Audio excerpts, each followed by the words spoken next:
వేములవాడలో సీఎం రేవంత్ రెడ్డి మాట్లాడుతున్నారు. ఇప్పుడు లైవ్ చూద్దాం.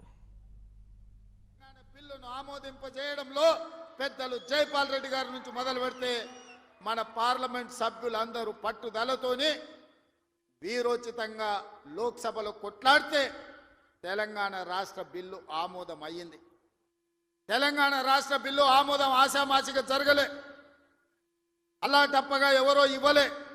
శ్రీమతి సోనియా గాంధీ గారు ఆంధ్రప్రదేశ్లో 155 అసెంబ్లీలు 25 పార్లమెంట్లు ఉన్న పార్టీ శాశ్వతంగా నష్టపోయినా, కేంద్రంలో అధికారం కోల్పోతుందని తెలిసిన 4 కోట్ల తెలంగాణ ప్రజల కోరిక నెరవేరాలి, కరీంనగర్ గడ్డ మీద నుంచి ప్రజలకిచ్చిన మాట నెరవేర్చాలి అని వారు ఇచ్చిన మాటకు కట్టుబడి ఇవాళ తెలంగాణ రాష్ట్రం ఇచ్చింది. కాబట్టి మనందరం గర్వంగా తలెత్తుకొని నాది తెలంగాణ రాష్ట్రం, ఈ తెలంగాణ రాష్ట్రంలో ఇందిరమ్మ రాజ్యం ప్రజా ప్రభుత్వం ఉన్నదని ఇవాళ మనం గొప్పగా గర్వంగా చెప్పుకునే పరిస్థితులు ఈ రోజు మనకు వచ్చినాయి. అంటే శ్రీమతి సోనియా గాంధీ గారు కరీంనగర్ గడ్డ మీద నుంచి ఇచ్చిన మాట అన్న సంగతి నేను మీకు గుర్తు చెయ్యదలుచుకున్నా. అందుకే మిత్రులారా, కాంగ్రెస్ పార్టీ ఏదైనా మాట ఇస్తే ఆ మాట కోసం ఎంత దూరమైనా పోతుంది, ఆ ప్రజల ఆకాంక్ష నెరవేర్చడానికి ఎంత త్యాగానికైనా సిద్ధమవుతుందన్న సంగతి 2004లో సోనియమ్మ ఇచ్చిన మాటను చూసిన ఎవరికైనా అర్థమవుతుంది. ఈ ప్రాంతం నుంచి ఒక్కసారి ఎంపీగా మీరు పొన్నం ప్రభాకర్ను గెలిపిస్తే తెలంగాణ రాష్ట్రాన్ని సాధించండి. మరి నేను ఇక్కడికి వచ్చిన ప్రజల్ని ఈ వేదిక మీద నుంచి కరీంనగర్ ఉమ్మడి జిల్లా ప్రజలు నేను అడుగుతున్నా, బండి సంజయ్ గారిని 2 సార్లు పార్లమెంటుకు పంపిస్తే ఆయన మంత్రి అయింది, కానీ ఈ కరీంనగర్ జిల్లాకు నరేంద్ర మోడీ నుంచి చిల్లి గవ్వైన తెచ్చిండా? ఈ కరీంనగర్ అభివృద్ధి కోసం వారు ఎప్పుడైనా పార్లమెంట్లో మాట్లాడిండా? మీరు ఆలోచన చెయ్యండి. అంతకంటే ముందు 3 సార్లు టీఆర్ఎస్ వాళ్ళని గెలిపించింది, వాళ్ళు గుండు సున్ననే ఈ కరీంనగర్ జిల్లాకి ఇచ్చింది.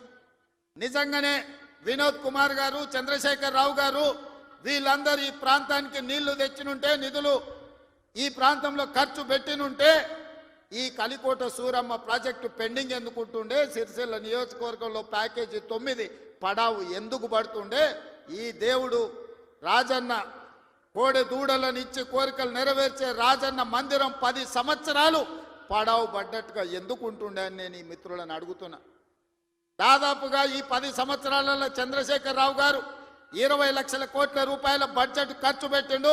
తెలంగాణ రాష్ట్రాన్ని 7 లక్షల కోట్ల రూపాయలు అప్పుల ఊబిలో ముంచిండు.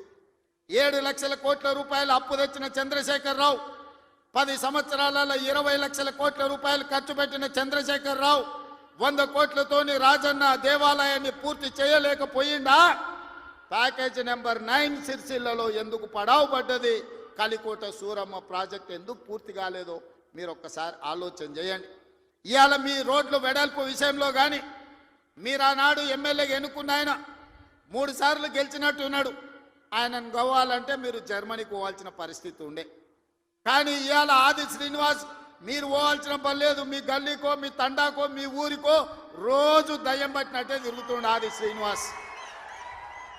ఆయనకు పట్నం ఆడుందో తెలియదు. అసెంబ్లీ ఉన్నప్పుడు పట్నం వచ్చిందంటే పైగో ఇన్ని కాగితాలు పట్టుకొని వస్తాడు నా దగ్గరికి. మీ ఎమ్మెల్యేని చూస్తేనే నాకు భయం అవుతుంది, మళ్ళీ ఏం తెచ్చి కాగితం చేతిలో పెడతాడో, మళ్ళీ ఏం అడుగుతాడో అని. కానీ ఏదైనా ఎన్నడూ ఆయన ఏ పైరవికి రాలే, ఏ పని అడగలే, ఏ కాంట్రాక్ట్ అడగలే, ఏ బదిలీ అడగలే. ఈ వేములవాడ నియోజకవర్గానికి దాదాపుగా 35 ఏళ్ల నుంచి వివిధ హోదాలలో నేను పనిచేసిన, ఇండిపెండెంట్గా నిలబడ్డా, పార్టీ నుంచి నిలబడ్డా, నన్ను ఆశీర్వదించి హక్కును చేర్చుకొని నన్ను గుండెల్లో పెట్టి చూసుకున్నారు. నాకు ఒక అవకాశం వచ్చింది, నా జన్మ ధన్యమవుతుంది. పనులు చేస్తే మీరు సహకరించాలి, నాకు పదవి ఇవ్వకపోయినా పర్వాలేదు కానీ నా ప్రాంతానికి ప్రాజెక్టులు ఇవ్వండి అని మీ ఆది శ్రీనివాస్ కాగితాలు తీసుకొచ్చి ఇచ్చి ప్రాజెక్టులు అన్నీ కూడా తెచ్చుకున్నాడు. నాకు కూడా ప్రజల కోసం, ప్రాంత అభివృద్ధి కోసం అడిగే ఎమ్మెల్యేలన్నా ప్రజాప్రతినిధులన్నా నాకు కూడా చాలా ఇష్టం. సిరిసిల్లలో అన్ని పనులు చెయ్యాలనుకున్నా, అంతా సవ్యంగా జరిగింది. కానీ సిరిసిల్లలో తప్పిదం జరగడం వల్ల ఈరోజు సిరిసిల్లలో కేకే మహేందర్ రెడ్డి మనకి ఎమ్మెల్యే కాలేదు. కానీ సిరిసిల్ల ప్రాంతాన్ని నిర్లక్ష్యం చేయదలుచుకోలే, సిరిసిల్ల ప్రాంతాన్ని అభివృద్ధి చేస్తాం. అందుకే మెడికల్ కాలేజ్ మంజూరు చేసినాం, అదేవిధంగా మా చేనేత కార్మికుల కోసం యాడ్ను డిపో రాజన్న సాక్షిగా వేములవాడలో ఈరోజు పెట్టినాం. ఈ ప్రాంతంలో ఉండే నేతన్నల్ని గీతన్నల్ని గల్ఫ్ కార్మికులను ఆదుకోవాలనేది మా విధానం. గల్ఫ్ కార్మికుల విషయంలో మా మేడిపల్లి సత్యం కావచ్చు, మా డాక్టర్ కవంపల్లి సత్యనారాయణ గారు కావచ్చు, పెద్దలు జీవన్ రెడ్డి గారు, ఆది శ్రీనివాస్, ఈ ప్రాంత జగిత్యాల కోరుట్ల ప్రాంతం నుంచి ఇక్కడ నుంచి వలసలు పోయే గల్ఫ్ కార్మికుల గురించి గల్ఫ్ బోర్డు పెట్టాలి. గల్ఫ్ కార్మికులు అక్కడికి పోతే ఏదైనా ప్రమాదం జరిగి గల్ఫ్ దేశాలలో మిడిల్ ఈస్ట్ కంట్రీలో చచ్చిపోతే కనీసం ఆ కుటుంబాలు శవాన్ని కూడా చూసే పరిస్థితి లేదు. ఆ కుటుంబాలను ఆదుకునే పరిస్థితి అంతకంటే లేదు. వాళ్ళ పిల్లలు అనాథలైపోతున్నారు. ఆ కుటుంబాలను ఆదుకోవాలని పాదయాత్ర సందర్భంగా చెప్తే మన ప్రభుత్వం, ప్రజా ప్రభుత్వం గల్ఫ్ కార్మికులను ఆదుకోవడానికి బోర్డుతో పాటు అక్కడ ఎవరైనా ప్రమాదవశాత్తు చనిపోతే 5 లక్షల రూపాయల నష్ట పరిహారం ఇవ్వాలని ఇవాళ గల్ఫ్లో చనిపోతున్న వాళ్ళ కుటుంబాలకు నిన్ననే చనిపోయిన వాళ్ళందరూ కూడా ఖాతాలో 5 లక్షలు పడ్డాయని నేను భావిస్తున్నా. ఎందుకంటే నేను బయలుదేరే ముందు నిన్న వరంగల్లో మా అధికారులకు ఆదేశాలు ఇచ్చిన. గతంలోనే నేను కొంతమంది బాధితులు ఉంటే సెక్రటేరియట్కి పిలిచి వాళ్ళకి చెక్కులు ఇవ్వడం జరిగింది. నేను ఎందుకు ఈ మాట చెప్తున్నంటే ఈ ప్రాంతంలో ఉన్న చేనేత కార్మికులు, బీడీ కార్మికులు, ఈ ప్రాంతంలో వలసలు ఎక్కువ.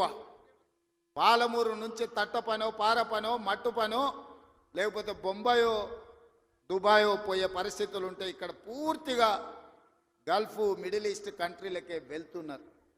వీళ్ళ కోసం ప్రత్యేకమైన బోర్డు తేవాలి, వీళ్ళని ప్రత్యేకంగా ఆదుకోవాలి, వీళ్ళ పిల్లలకు ఒక మంచి చదువులు ఇవ్వాలి, వాళ్లకు మంచి భవిష్యత్తు ఉండాలి అని ఇవాళ గల్ఫ్ కార్మికుల గురించి మన ప్రభుత్వం ఆలోచన చేస్తున్నది.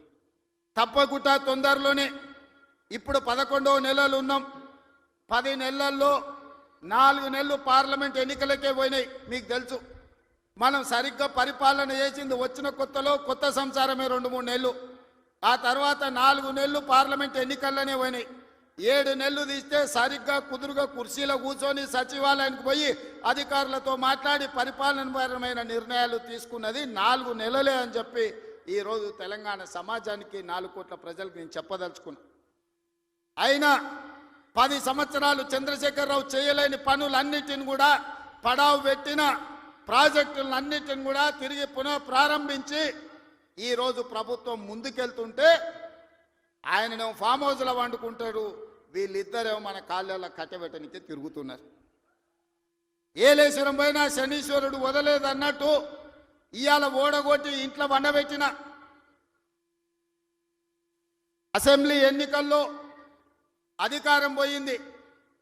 పార్లమెంటులో సీట్లన్నీ పోయి గుండు 0 వచ్చింది. ఇప్పుడు వాళ్ళకు మెదడే పోయినట్టు అనిపిస్తుంది. అసెంబ్లీ ఎన్నికలలో అధికారం పోయింది, పార్లమెంటులో ఉన్న సీట్లన్నీ పోయినాయి. ఇప్పుడు వాళ్ళ ఏషాలు చూస్తుంటే ఉన్న మెదడు కూడా దొబ్బినట్టే నాకు అనిపిస్తుంది. ఏం మాట్లాడుతున్నారో నాకైతే అర్థమవుతలేదు. 10 సంవత్సరాలు మీరు ఇవన్నీ చేసి ఉంటే ఇవాళ రైతులకు 18,000 కోట్ల రూపాయలు 25 రోజుల్లో 23 లక్షల కుటుంబాలకు రైతు రుణమాఫీ చేయాల్సిన అవసరం నాకు వస్తుండేనా?